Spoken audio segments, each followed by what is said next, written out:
नए नए टॉपिक के साथ आपके सामने आया हूँ। वो टॉपिक है हमारा कॉन्ग्रुएंस। ये क्लास 6 से लेके क्लास 10 तक, ऐसा नहीं ऊपर क्लास में नहीं है, ऊपर अपर क्लास में भी, that is very very important things. और ये 7 का रिलेशन 9 से होता है, तो ये क्लास 7 में है। समरूप आपको कॉन्ग्रुएंस पढ़ना है और 9th में भी इसका डिटेल फॉर्मेट मिलेगा। सो दोस्तों, इन कॉन्ग्रुएंस में first of all we have to understand it. Congruence क्या है, कॉन्ग्रुएंस कहते किसको है, पहले ये समझना जरूरी है। तो फ्रेंड्स, कॉन्ग्रुएंस मीन्स क्या होता है? समरूप। आप इसका हिंदी मीनिंग से भी इसका अर्थ निकाल सकते हो। समरूप, जो जिनके रूप क्या हो, ये रूप है, रूप क्या हो? सम हो, रूप क्या हो? सम हो। यानी सम मीन्स क्या होता है? बराबर। जो रूप में बराबर हो, दैट इज द कॉन्ग्रुएंस, समरूप कहते हैं। या इंग्लिश में देखेंगे congruence, a figure which is equal, a figure, ऐसे इसको लिख सकते हैं, two figures are congruent, two figures are congruent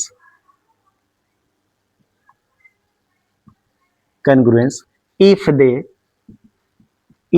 they are equal in shape and that is size. Two things is very important. अगर दो figure congruence है, उस congruence होने के लिए दो चीज होना जरूरी है। First shape, second one size. तो शेप क्या है? शेप उसका क्या है? शेप हम देखेंगे कि उसका शेप क्या है, क्या एक ट्रायंगल शेप का है, क्या वो स्क्वायर शेप का है, क्या वो सर्कुलर है, तो वो उसका शेप होता है। किस शेप का वो है, फिगर हमारा किस शेप का है। जैसे अगर हम एक ट्रायंगल बना दिए, एग्जाम्पल देख लेंगे, ट्रायंगल बना दिए और दूसरा हम एक सर्कल बना दिए, क्या दोनों को कॉन्ग्रुएंस कह सकते हैं? नहीं, ये दोनों कॉन्ग्रुएंस नहीं है। कॉन्ग्रुएंस क्या होगा? अगर ये एक ट्रायंगल है, दूसरा भी ट्रायंगल है, ये दोनों कॉन्ग्रुएंस होगा। But must you have to remember the condition. Condition क्या याद रखना है? अगर इनके शेप तो सेम है, क्योंकि ये भी ट्रायंगल है, ये भी ट्रायंगल है, ये भी आपका ट्रायंगल है, ये भी ट्रायंगल है।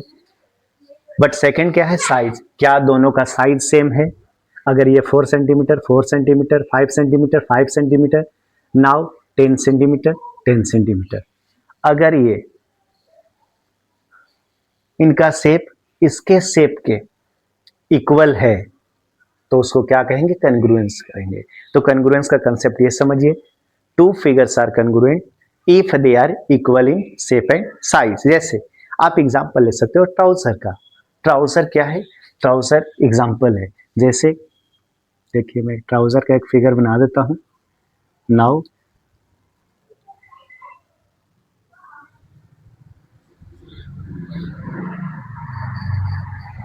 ये देखिए ट्राउजर है। अब ये ट्राउजर क्या है? इसके पार्ट, इसके दोनों पैर क्या होंगे? इक्वल होते हैं। इन दोनों पार्ट इक्वल। अगर इक्वल नहीं होंगे तो क्या आप टेलर्स के पास दोबारा जाएंगे सिलवाने के लिए? अगर एक बड़ा आपको स्टिच कर दिया और एक छोटा, ऐसे पैर आपका छोटा बड़ा कर दिया, तो बताओ ये कॉन्ग्रुएंस होगा? नहीं होगा कॉन्ग्रुएंस। कॉन्ग्रुएंस होने के लिए क्या चाहिए कि इनके दोनों लेग्स क्या होना चाहिए? इक्वल होना चाहिए। ये कॉन्ग्रुएंस होना चाहिए। जब इसको फोल्ड करोगे तो एक दूसरे को ओवरलैप करेगा। तो कॉन्ग्रुएंस का कंसेप्ट क्या है कि जो एक दूसरे को शेप और साइज में इक्वल है और एक दूसरे को ओवरलैप करे। ओवरलैप मतलब एक दूसरे को ढक दे। जैसे ये अगर पाम है, इसके ऊपर अगर ढक ले रहा है, इधर से देखेंगे तो देखो ढक लिया, फिर इधर से देखेंगे तो इसको ये ढक लिया। इसका मतलब है कि दोनों पाम हमारा क्या है? कॉन्ग्रुएंस है। तो that is, I hope congruence का कंसेप्ट समझ में आया होगा। मैं और एग्जांपल ले लेता हूं।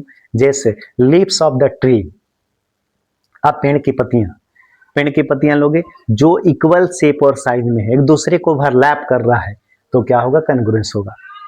लेकिन अगर मैं एक और एग्जांपल आपको देता हूं, जैसे एक है पिल्ला, पप्पी है डॉग, और एक है एलिफेंट, दोनों एनिमल है। बट क्या दोनों कॉन्ग्रुएंस हैं? नहीं, दोनों कॉन्ग्रुएंस नहीं है। क्यों? क्योंकि पप्पी को तो एलिफेंट क्या कर सकता है? ओवरलैप कर सकता है, कर लेगा, ढक लेगा। बट सेकंड क्या है? एक मिनट, सेकंड क्या है? वो कभी पिल्ला उस एलिफेंट को नहीं ढक सकता है, ओवरलैप नहीं कर सकता है, इसलिए दोनों कॉन्ग्रुएंस नहीं होंगे। तो इस तरह से ये हमारे कॉन्ग्रुएंस का कंसेप्ट था। नेक्स्ट वीडियो में हम और इसके एग्जाम्पल क्राइटेरिया को लेकर आऊंगा। और इसी तरह से आप जुड़े रहें, देखते रहें।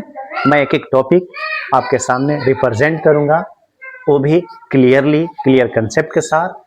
और जाते जाते मैं एक बात कहना चाहूँगा कि अगर वीडियो अच्छा लगता है तो लाइक एंड सब्सक्राइब ज़रूर करें। That's all, thank you.